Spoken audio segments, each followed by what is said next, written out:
સેવાને ને સ્મરણને આપણા વ્યવહારમાં કેમ લેવું એ સમજાવું તમને ટૂંકમાં હતી. તો આપણે અહીંયા છે ને જો ક્રમ એવો છે કે ભાગવત કથા અને ઠાકોરજીનો સેવાક્રમ બે એક સાથે સ્ટાર્ટ થાય.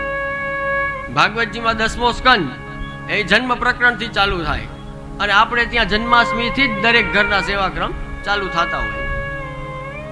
આમાં જેમ જેમ ભાગવતની કથામાં ભગવાન મોટા થતા જાય એમ એમ આપણા સેવાક્રમમાં વર્ષના ઉત્સવો આગળ આવતા જાય ને એમ એમ ભગવાન મોટા થતા જાય. આપણે અહીંયા જન્માષ્ટમી મનાવી, નંદમહોત્સવ મનાવ્યો, પછી સીધા શું પલના, દરરોજ પલના ચાલુ થાય. રોજ બાલ લીલાના શિંગાર, જગુલી ટોપી ધરે, બાલ લીલાના જ કીર્તન. જો તો એ શું થયું, બાળક નાનકડા છે, હજી ઠાકોરજી નાનકડા છે. ભાગવતજીની કથા વાંચો તો એમાં એ જ વર્ણન બધું. ધીમે ધીમે પૂતના આવી 6 દિવસના હતા તો ઠાકોરજી મોટા થતા ગયા. આ બંનેનું કમ્પેરિઝન કરો તો પેરેલલ ચાલ્યો. જેમ આપણે ત્યાં ઉત્સવો આવતા જાય છે એમ ભાગવતમાં એ કથામાં ભગવાન મોટા થતા જાય ને અહીંયા આપણા ઘરમાં મોટા થતા જાય. અહીં ઠાકોરજી નાનકડા છે, આપણે બાલલીલાના કીર્તન ગાઈએ, ઠાકોરજીને બાલલીલાના શિંગાર કરાવીએ છીએ. પછી ધીરે ધીરે ધીરે ધીરે ધીરે પછી શું આવે છે, જન્માષ્ટમી પછી કયો ઉત્સવ આવે આપણે ત્યાં? બધા સ્વામીજીના ઉત્સવ આવે ને, પેલા ચંદ્રાવલીજીનો ઉત્સવ આવે, લલિતાજીનો ઉત્સવ આવે. તો પછી ઠાકોરજી હવે મોટા થયા, કિશોર અવસ્થા આવી, સ્વામીજીનો જન્મ, સ્વામીજીનું પ્રાગટ્ય થયું, પછી દાન લીલા આવી, દાનનો ઉત્સવ આવ્યો. ભગવાન થોડાક વધારે મોટા થયા તો દાન લીલાના ભાવને હૃદયારૂઢ કરો. હકીકતે ભગવાન ભાવાત્મા છે. ફિઝિકલી એમ મોટા નથી થતા, આપણા ભાવમાં મોટા થાય. આપણે કહીએ છીએ ને કે પાટોત્સવ છે એટલે જન્માષ્ટમી વત માનવો. તો જે દિવસે તમારા ઘરે તમારા પ્રભુ પુષ્ટાવીને પધરાવો છો એ તમારા માટેની જન્માષ્ટમી જ છે. કે આ મારો આજે મારા ઘરમાં મારા પ્રભુનો જન્મ થયો. જન્માષ્ટમી એટલે તો કે મારા ઘરમાં આજે જન્મ થયો. એ આપણા માટે જન્માષ્ટમી છે એટલે આપણે એ રીતે એનો આનંદ, એનો ઉત્સાહ. મેં એક જગ્યાએ વાંચેલું બહુ સુંદર વાક્ય લખેલું હતું કે નંદ મહોત્સવમાં તો મંદિરમાં ને કથાઓમાં તો બહુ મિશ્રી ને બધું ઉડાડીને નાચીએ કૂદીએ છીએ, સારી વાત છે, આનંદ છે.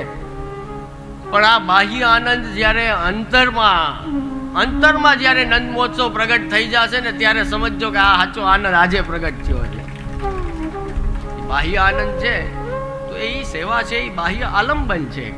બાહ્ય આલંબન લેવું પડે આપણે સેવા કરવા માટે. ને એક આંતર હોય છે, તો એ આંતર રમણ કેવી રીતે થાય? તો એ સ્મરણથી જ થશે મારા વાલા, એ વિપ્રયોગ વગર નહીં થાય, સ્મરણથી જ થાય. સ્મરણ બહુ જરૂરી છે. અને એ કથા અને સેવા એ બંને સાથે ચાલતું રહીએ છેટ સુધી કહી શકાય. પણ હવે સમય અભાવને કારણે પછી ક્યારેક પાછા મળશું ત્યારે કરશું.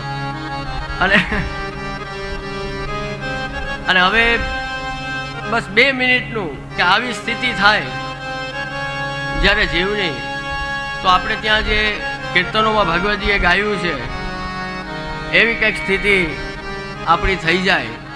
અને એ જ સાચા અર્થમાં પુષ્ટિ માર્ગીય મોક્ષ છે. આ તો ભવરોગ દૂર કરવાની દવા જેવું છે. વૃત્રાસુર ચતુશ્લોકી પણ બહુ સુંદર આપણા જ ભાવવાળી છે, જે વચ્ચે બાબાએ ઘણીવાર ઉલ્લેખ કર્યો પણ હવે નહીં લઈ શકાય, સમય જ નથી. એટલે હવે વૃત્રાસુર ચતુશ્લોકી તો લઈ શકાય એમ જ નથી. બાકી એ આપણા જ બધા ધર્મ અર્થ કામ મોક્ષનું પ્રતિપાદન કરે છે એટલે એ નથી લેતા. પણ એના ઉપર શ્લોક 4 ઉપર શ્રી મહાપ્રભુજી આપે એક શ્લોક લખ્યો છે આરંભે, સ્વતંત્ર ટીકાનો. પુષ્ટિ માર્ગે હરેર દાસ્યમ ધર્મોર્થો હરિરેવહિ કામો હરેર્ધિ દ્રક્ષૈવ મોક્ષ કૃષ્ણસ્ય ચેદ્ધ્રુવમ. આમાં 4 પુરુષાર્થનું વર્ણન શ્રી આચાર્ય ચરણે એક વાક્યમાં આપણને આપી દીધું છે. તો ફરીથી એકવાર રિપીટ કરી અને અંતે કીર્તન એનું ગાન કરી અને પછી આપણા સત્રને વિરામ આપીએ કે પુષ્ટિ માર્ગમાં હરિનું દાસત્વ સ્વીકારવું અને સેવા કરવી એ મારા સ્વામી છે અને હું એનો સેવક છું, એ આપણો ધર્મ છે. પ્રભુ પોતે જ બધી સંપત્તિ રૂપ છે, મારા અર્થ રૂપ છે, એ બિરાજતા છે તો બાકીનું બધું થઈ જશે એવી ભાવના કેળવવી એ હરિ અને પછી આપણે સેવામાં જઈએ ત્યારે એને ટાઢક થાય કે વાહ, પ્રભુના દર્શન થઈ ગયા. અને મોક્ષ કૃષ્ણસ્ય ચેત ધ્રુવમ, કૃષ્ણના થઈને રહેવું, કૃષ્ણના થઈ જવું, એ જ સાચો પુષ્ટિ માર્ગીય મોક્ષ છે. સેવા સ્મરણ કરતા કરતા બધી લૌકિક ઇન્દ્રિયો, બધી કામનાઓને કૃષ્ણમાં લગાડીને એના થઈ જવું, એનું જ નામ પુષ્ટિ માર્ગીય મોક્ષ છે. એ ભાવનું જ એક કીર્તન કે ઝાકો મન લાગ્યો ગોપાલ સો, તાહી ઓર કેસે ભાવે હો. જેનું મન ઠાકોરજીમાં લાગી ગયું હોય એને પછી બીજે ક્યાંય રૂચે? આપણા બધાય ભગવદીઓ જુઓ, કુંભનદાસજી, સુરદાસજી, જેને અકબર જેવા અકબર બાદશાહ મળ્યા, એને શું કહ્યું કે ભક્તન કો કહા સીકરી સો કામ, આવત જાત પનૈયા તૂટી. અને ઓલા બાદશાહ એમ કે ને કે ભગવતી માગો માગો, અમે બહુ રાજી છીએ તમારી ઉપર, હું તો બાદશાહ દિલ્હીનો પતિ, આખા ભારતનો પતિ, બોલો માગો તમારે શું જોઈએ? તો શું માંગ્યું જેને ખબર? કે બીજી વાર ક્યારે મને બોલાવતા નહીં, આ માંગ્યું. અત્યારે આપણને દિલ્હીથી કોઈ બોલાવે હરખુડા થઈને ભાગે બધા, એમને એમ ના ભાવે કે હરખુડા થઈ જાય. તમારે તો જવું જ પડે ફરજિયાત, અમારી વાત છે. તમારે તો એ કાર્યમાં આવે. પણ તેદીની આજની વાતમાં ફરક છે. તેથી મુગલ શાસન હતું અને આજે તો હિન્દુનું શાસન છે. મારા વાલા, બહુ ફરક છે. ત્યારે આપણા ધર્મને કોઈ સમજતું નથી. આજે આપણા સૌભાગ્ય માનજો, આપણે આ પેઢી એવી છે, આ સમય એવો છે કંઈક વિશેષ આપણા ઉપર ઠાકોરજીની કૃપા છે કે હિન્દુ ધર્મનો આટલો બધો ઉદય, આટલો આખા વિશ્વમાં ઉદય અત્યારે આપણે જોઈ રહ્યા છે કે એવી સનાતનની તાકાત દેખાય છે આખા વિશ્વમાં. એનું કારણ શું છે? તો કે ધર્મનો આશ્રય કરવા વાળા રાજા છે અત્યારે બધા. અત્યારના રાજા છે ને એ ધર્મનો આશ્રય કરવા વાળા છે, એની સામે મનાઈ નથી. આ તો ઓલા મુગલ હતા. લેકર મીન દૂધ અમે રાખો, આપણે અહીંયા કે ને ઓલા પાણી માંગે અહીંયા દૂધ હાજર કરી દે, પાણી કરતા દૂધ ઉત્તમ. લેકર મીન દૂધ મેં રાખ્યો, જલેબીને સચું પાવે. પણ એને માછલું હોય એને દૂધમાં રાખો તો એને સંતોષ ક્યાં થાય, શાંતિ ક્યાં થાય? તો કીધું પાછું જલમાં પધરાવો ત્યારે જ એને શાંતિ થાય. એમ સેવા કરવા વાળો છે જે ગોપાલ સાથે, જેને કહેવાય કે આત્મસાત ભાવ થઈ ગયો છે, એનો ભાવ ઠાકોરજી સાથે જોડાઈ ગયો છે, એ તો આ ચારેય પુરુષો છે ઠાકોરજી સાથે જીવી રહ્યો છે. એવો જીવ છે, એને ગમે એ સંસારના ઊંચામાં ઊંચું સુખ હોય ને, સ્વર્ગમાં કદાચ મૂકી આવો ને તો ન્યાય એને શાંતિ કે ન્યાય સચું પાવે નહીં. એને તેમ થાય કે જલ્દી મારા ઠાકોરજીના દર્શન થાય તો એની સેવામાં દોડીને જાઓ જલ્દી સ્વર્ગમાંથી. પણ કે જેવી રીતે પેલા રણ સંગ્રામમાં હોય ને યોદ્ધા વીર, પોતાની પીર કોઈને બતાવે નહીં, હા સાચો વીર એને જ કહેવાય. એવી રીતે જે ઘાયલ હોય, ઠાકોરજીના સ્નેહથી ઘાયલ થયેલો હોય, એ વિરહની પીર એ કોઈ ગમે એની પાસે ન બતાવે. એ તો ઘાયલ કી ગતિ ઘાયલ જાને, એને અનુરૂપ એવો મળે, એના ભાવનો મેચ કોઈ મળે, એનો સંગી એવો કોઈ મળે, એવો પ્રેમી, એવો ઘાયલ, એવો કૃષ્ણ પ્રેમથી જે ભરેલો હોય એવો જીવ કોઈ એને મળે ને, એની સામે એનું હૃદય ખુલે, બાકી ન ખુલે. એ તાપ ક્યાંય ગમે યાર વીર પ્રગટ ના થાય તો એ સુખ ન બતાવે. સંયોગમાં જે સેવાનો આનંદ લીધો છે ને તમે, હમણાં આપણે સમજ્યા સંયોગ વિપ્રયોગ, સેવા સ્મરણ, હા, એ જેવી રીતે આ પીર ન બતાવે એવી રીતે એ સુખ સ્વાદ ના બધા થઈ જતા હોય. ઊંઘ હોય કોઈ બોલી ના શકતો હોય, ગોળ ખાતો હોય, આનંદ લેતો કોઈની પાસે બતાવે ના બતાવી, અમીરો છે ઈશારા કરી શકે, બતાવી ના શકે, બોલી કહી ના શકે કે આનો સ્વાદ કેવો છે. એમ સેવા કરવા વાળો જે સંયોગનું સુખ લેતો હોય ને, એ એવું સુખ અદ્ભુત છે કે એ કોઈની પાસે એમ પ્રગટ ના થાય. કરવું નહીં, કરવું પણ નહીં. જૈસે સરિતા મિલી સિંધુ મેં, ઉલટ પ્રવાહ ન આવે. એકવાર નદી મળી ગઈ સાગરમાં પછી પાછી આવે રિવર્સ, કોઈથી જોઈ? પોરબંદરમાં તો નથી જોયું, ત્યાં છે દરિયો, એકવાર પાણી ગયું એ પાછું આવ્યું, કોઈથી આવતું નથી. ગાડીમાં જઈએ, ગાડીમાં જઈએ નથી આવતું, દરિયામાં ગયેલું જલ પાછું આવતું નથી. એકવાર ઠાકોરજીમાં મન લાગી જાય પછી એમાંથી બહાર નીકળવું અઘરું છે બહુ.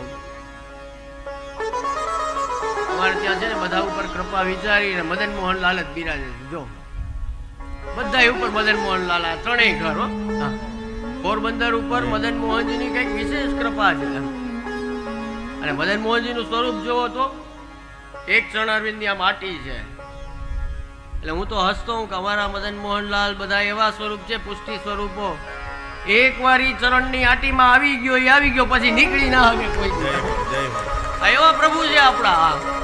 એના ચરણમાં એકવાર આવી જાવ પછી ઈ નહીં જવા દે તમને. તમારે કદાચ આમ ઓલા તોફાની છોકરો ભાગતો હોય ને, ના નથી ભણવું એમ કરીને મામ કાટલો પકડીને ખેંચે, એમ આપણા પુષ્ટિ પ્રભુ આપણા માતા પિતા જેવા છે. કદાચ આપણે તો હિત જ વિચારીએ પણ ઈ આપણું હિત વિચારે. આપણે એનાથી દૂર ભાગતા આવીશું ને તો ઠાકોરજી કે અરે કાં જાવ, પકડીને પાછો ખેંચે, અહીંયા તું મારો શરણસ્થ છે, મારો જીવ છે, મારી સેવા કરવા વાળો છે, ત્યારે ક્યાંય જવાનું નથી. મારા વલા એ સૌભાગ્ય મનાવો. આવા પુષ્ટિ પ્રભુ આપણી ઉપર બિરાજે છે. 400 500 વર્ષથી એમની સેવા થઈ રહી છે. તો એનો આનંદ કરો. અને વિશેષ કરીને ઘણું બધું કહી શકાત હજી, પણ આપણે આદરણીય, અને હું કાકાજીની ક્ષમા પણ માગું છું કે મેં 7 મિનિટ વધારે લઈ લીધી છે. ગણતરી કરતા 7 મિનિટ વધારે લઈ ગઈ છે મારાથી, તો હું આપની ક્ષમા માગું છું. પણ હવે લાચાર છીએ. જે અમને 4 દિવસથી સમસ્યા સતાવે છે બંને બાળકોને, મને અને જય વલ્લભલાલજીને, એ સમયની જ હતી અને એ તો રહેવાની જ છે. જેટલું પુષ્ટિ માર્ગમાં સાહિત્ય છે એટલું મારા વાલા ખરેખર બીજે ક્યાંય નહીં મળે. એટલું બધું સાહિત્ય આપણે અહીંયા બિરાજે છે કે આ જન્મ ટૂંકો પડે પણ જેટલું આપણે રંચક શ્રી મહાપ્રભુજી ગુસાઈજી અને આપણા પૂર્વાચાર્યોની કૃપાથી ગ્રહણ કરી શકીએ કે કંઈક ઉતારી શકીએ, આપણો પ્રયત્ન એવો હોવો જોઈએ. એવી જિજ્ઞાસા હોવી જોઈએ કે આપણા પૂર્વાચાર્યો શું આજ્ઞા કરી ગયા છે. વધારે સમય નહીં લેતા અમારા સેવાભાવી 360 દિવસના એવા કેશુભાઈ, તુલસી, અહીં કેશવજી, અહીં મોડપણમાં તો કેટલા નામ લઉં છું. અહીં એવી સ્થિતિ છે કે કેટલાના નામ લઉં. આ બધાય અમારા આ ખાલી 4 દી શિબિર કરી એમ નથી હો. આ બધા ઓલા કે ને ભટકાય જ રાખ્યા.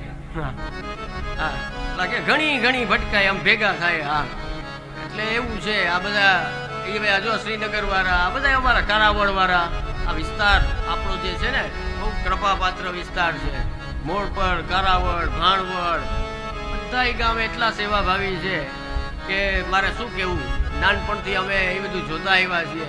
એટલે આજે હું એ જ ભાવના વ્યક્ત કરું કે ત્રણેય ઘરના બાળકોની આ સમગ્ર વિસ્તાર ઉપર જે પુષ્ટિ સસ્તી છે એ બધા ઉપર અવિરત નિરંતર આગળ પણ ભવિષ્યમાં કૃપા વરસતી રહે અને વરસતી જ રહે એવી શ્રી મહાપ્રભુજી ગુસાઈજી અહીંયા બિરાજમાન બધાય કૃપા કરે. આ આયોજન બદલ તમને ખૂબ ખૂબ આશીર્વાદ અને અભિનંદન કે અવારનવાર આવા સરસ આયોજનો કરતા રહ્યો.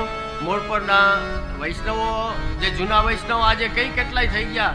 આમના બાપા ભીમ બાપા હતા કે મકન બાપા હતા અમારા જૂના. તો જૂના વૈષ્ણવના દર્શન દુર્લભ છે. હવે તો ક્યાં કોઈ બચ્યા એમ કહો તો હાલે ને. હજી મારા વાલા દેખાય છે ને એ નહીં હોય પછી આવતા વર્ષોમાં એ દર્શને નહીં થાય. આની કિંમત સમજજો.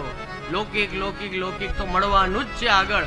થોડુંક સારું ક્યાંક નાનકડું પણ અલૌકિક મળી જાય તો એની કિંમત સમજજો. આટલું કહી અને હું વિરામ લઉં. બોલો શ્રી વલ્લભાધીશ કી જય, શ્રી વસંતરાય પ્યારે કી જય.